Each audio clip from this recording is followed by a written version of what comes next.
சாம்பார் எப்படி பண்ணாலும் டேஸ்ட்டாக வர மாட்டேங்குதா? இப்போ நான் சொல்லியிருக்கிற மெத்தடில் சாம்பாரை ஒரு தடவை செஞ்சு பாருங்களேன். ஒரு பிகினஸாக இருக்கிறவங்க கூட சாம்பாரை ரொம்ப நல்லா டேஸ்ட்டாக செய்யலாம். இப்போ எங்கள் வீட்டு மெத்தடில் ஒரு கடைசியில் ஒரு ட்விஸ்ட்டோட இந்த சாம்பார் செஞ்சு காட்டியிருக்கிறேன். கட்டாயமாக ட்ரை பண்ணி பாருங்கள். Hello friends, welcome to Gomathi's kitchen. இப்போ இன்றைக்கி இந்த சாம்பார் ஒரு 5லேருந்து 7 பேர் தாராளமாக ஒரு வேளை சாப்பிட்ற மாதிரி செய்ய போகிறேன். அதுக்கு 1 கப்பு துவரம் பருப்பு எடுத்துருக்கிறேன். இதை நல்லா ஒரு 2-3 தடவை நல்லா கழுவிட்டு எடுத்த கப்லேயே 2 கப் அளவுக்கு தண்ணி ஊற்றிருக்கிறேன். நீங்கள் டம்ளரில் எடுத்தீங்க அப்படின்னா எடுத்த டம்ளர்லேயே 2 கப்பு தண்ணி ஊற்றிக்கோங்க. இதுலேயே ஒரு 1/4 டீஸ்பூன் அளவுக்கு மஞ்சள் பொடி போட்டு இதை நல்லா கலந்து விட்டுக்கலாம். முதல்ல பருப்பை வேக வச்சுட்டு அப்புறமா தாங்க சாம்பார் செய்ய போகிறோம். அதனால் குக்கரை மூடி ப்ரெஷர் வச்சுட்டு மிதமான தீயில் 3 விசில் விடுங்க. பருப்பு நல்லா மலர்ந்து வெந்து வரட்டும். ரொம்பவும் குழஞ்சிடக்கூடாது, கொஞ்சம் மலர்ந்த மாதிரி இருந்தால் தான் சாம்பாருக்கு நல்லாயிருக்கும். கோமதிஸ் கிச்சனை சப்ஸ்கிரைப் பண்ணாதவங்க சப்ஸ்கிரைப் பட்டனை ப்ரெஸ் பண்ணிக்கோங்க. உடனுக்குடனே அப்டேட் வேணும் அப்படின்னா பக்கத்தில் இருக்க பெல் பட்டனில் ஆல்ங்கிற ஆப்ஷனை மறக்காமல் ப்ரெஸ் பண்ணி வச்சுக்கோங்க. இப்போ பார்த்தீங்கன்னா நான் ஒரு 3 விசில் வச்சுருந்தேன். ப்ரெஷர் ரிலீஸ் ஆகிடுச்சு. ஊற்றியிருந்த தண்ணி கரெக்டாக இருக்குது பாருங்கள்.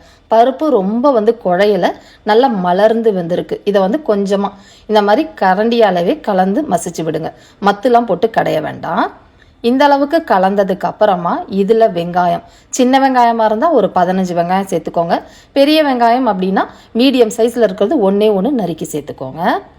அடுத்ததாக ஒரு 3லேருந்து 4 பச்சை மிளகாவை கீறி போட்டு சேர்த்துக்கலாம். இதுலேயே தக்காளி பழம் 2 தக்காளி பழம் சேர்த்துருக்குறாங்க. ஏன்னா கொஞ்சம் புளி கம்மியாக தான் ஊற்றுவேன், அதனால் தக்காளி அதிகமாக சேர்த்துருக்குறேன். ஒரு சின்ன சைஸில் 2 முருங்கைக்காய் நறுக்கி சேர்த்துக்கோங்க. உங்களுக்கு இதில் விருப்பமான காய்கறிகள் எது வேணால் சேர்த்துக்கலாம். முருங்கைக்காய் இல்லைன்னா மற்ற காய்கறிகள் போட்டும் செய்யலாங்க. இதில் ஒரு 1/2 லிட்டர் போல் தண்ணி ஊற்றிக்கோங்க. அதாவது எடுத்த கப்பு இருக்கு இல்லையா, பருப்பு அளந்த கப்பு 2லேருந்து 2.5 கப்பு தண்ணி ஊற்றிக்கோங்க. இதில் சாம்பார் பொடி வீட்டில் அரைச்சது, கடையில் வாங்கினது எதுவாக இருந்தாலுமே நல்லா 2 டேபிள் ஸ்பூன் அளவுக்கு சாம்பார் பொடி சேர்த்துக்கலாம். சாம்பார் பொடி போடுறதுனால சாம்பார் உங்களுக்கு நல்லா குழகுழப்பாக இருக்கும். அதனால் அதுக்கேற்ற அளவுக்கு சாம்பார் எவ்வளோ கெட்டியாக வேணுமோ தண்ணி ஊற்றிக்கோங்க. இதுலேயே ஒரு 1/2 டீஸ்பூன் பெருங்காய பொடியும் போட்டு நல்லா கலந்து விட்டுக்கலாம். இப்போ எனக்கு கொஞ்சம் காரம் கம்மியாக இருக்க மாதிரி இருக்குது, அதனால் இன்னொரு ஒரே டீஸ்பூன் சாம்பார் பொடி எக்ஸ்ட்ரா சேர்த்து கலந்துருக்குறேங்க. இப்போ இதை மூடிலாம் வச்சு வேக வைக்க வேண்டாம். குக்கரில் திறந்தே வச்சு ஒரு 10 நிமிஷம் வேக விடுங்க. உங்களுக்கு இன்னும் ஈஸியாக வேணும் அப்படின்னா தண்ணியை இன்னும் கொஞ்சம் குறைவாக ஊற்றி குக்கரில் 1 விசில் கூட விட்டுக்கலாம், உங்கள் விருப்பம்தான். நான் ஓப்பன் பாட்டில் தாங்க வேக வைக்க போகிறேன். இப்போ பார்த்தீங்கன்னா ஒரு 10 நிமிஷம் மீடியம் ஃப்ளேம்லேயே கொதிக்க வச்சுருந்தேன். முருங்கைக்காய் ஃப்ரெஷ்ஷாக இருக்குது அப்படிங்கிறதுனால டக்குன்னு நமக்கு வெந்துருச்சு. தண்ணியும் நல்லா ஓரளவு சுண்டி வந்திருக்கு பாருங்கள். இப்போ இந்த மாதிரி குறைஞ்சதுக்கு அப்புறமா தான் நான் உப்பு சேர்ப்பேன். முன்னாடியே சேர்க்க மாட்டேங்க. 1லேருந்து 1.25 டீஸ்பூன் உப்பு சேர்த்துக்கலாம். நான் 1 டீஸ்பூன் தான் சேர்த்துருக்கிறேன், கொஞ்சம் உப்பு குறைவாக தான் இருக்கும். அடுத்ததாக தேவையான அளவு புளி தண்ணி சேர்த்துக்க போகிறேன். ஒரு சின்ன கோழி குண்டு அளவுக்கு புளியை கரைச்சிட்டு சேர்த்துக்கோங்க. இப்போ அதையெல்லாம் சேர்த்து கலந்ததுக்கு அப்புறமா இன்னும் கொஞ்சம் நேரம் கொதிக்க வைக்க போகிறோம். முருங்கைக்காய் வெந்ததுக்கு அப்புறமா தாங்க நான் உப்பும் சேர்த்துருக்கிறேன், புளியும் ஊற்றிருக்கிறேன். புளியை முன்னாடியே ஊற்றிட்டிங்கன்னா காய் டக்குன்னு நமக்கு வேகாது. இப்போ அது கொதிச்சிட்டு இருக்கப்பே ஒரு தாளிப்பு ரெடி பண்ணிடலாங்க. தாளிக்கிறதுக்கு தாளிப்பு கரண்டியில் 1லேருந்து 1.5 டீஸ்பூன் எண்ணெய் சேர்த்துருக்கிறேன். எண்ணெய் காஞ்ச உடனேயே இதில் 1 டீஸ்பூன் அளவுக்கு கடுகு சேர்த்துக்கோங்க. இப்போ இந்த கடுகு பொரிய ஆரம்பிக்கிற சமயத்தில் உளுத்தம் பருப்பு ஒரு 1/2 டீஸ்பூன்லேருந்து 3/4 டீஸ்பூன் சேர்த்துக்கலாம். இப்போ அதுவும் பொரிஞ்சிக்கிட்டு இருக்கப்பே ஒரு 1/4 டீஸ்பூன் அளவுக்கு மட்டும் வெந்தயம் சேர்த்துக்கோங்க.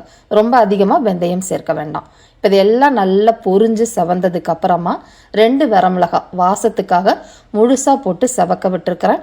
கொஞ்சமாக கருவேப்பிலை இலைகளையும் போட்டு பொரிய விடுங்க. அவ்வளோதாங்க சாம்பாரோட தாளிப்பு.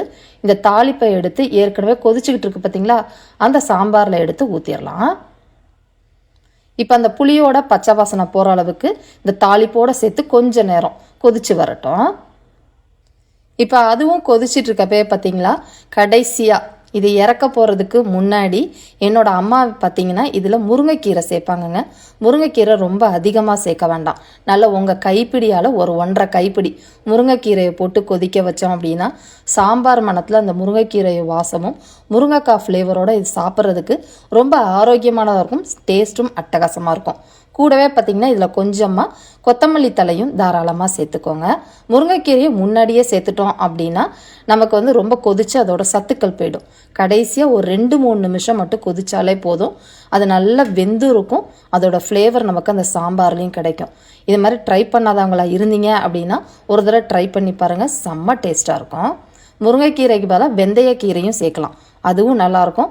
அப்படி இல்லைன்னா வெங்காய இதழ் இருக்குது பார்த்திங்களா, வெங்காயத்தாள், அது போட்டும் செய்யலாம். இந்த சாம்பார் செம்ம டேஸ்ட்டாக இருக்கும். அவ்வளோதாங்க, 2 நிமிஷம் கொதிக்க வச்சுருந்தேன். சாம்பார் நல்ல இந்த கன்சிஸ்டன்சியில் ரெடி ஆகிடுச்சு. ஒரு 15லேருந்து 20 நிமிஷத்தில் இந்த சாம்பார் செஞ்சிடலாங்க. கட்டாயமாக ட்ரை பண்ணி பாருங்கள். இதே மாதிரி அளவுகளோட இந்த சாம்பாரை நீங்களும் செஞ்சு பாருங்கள். செஞ்சு பார்த்துட்டு எப்படி இருக்குங்கிறத கமெண்ட் பண்ணுங்கள். வீடியோ பிடிச்சிருந்தாலும் கமெண்ட் பண்ணுங்கள், லைக் பண்ணுங்கள், ஷேர் பண்ணுங்கள். மறக்காமல் கோமதீஸ் கிச்சன் சேனலையும் சப்ஸ்கிரைப் பண்ணி வச்சுக்கோங்க. தேங்க்ஸ் ஃபார் வாட்சிங்.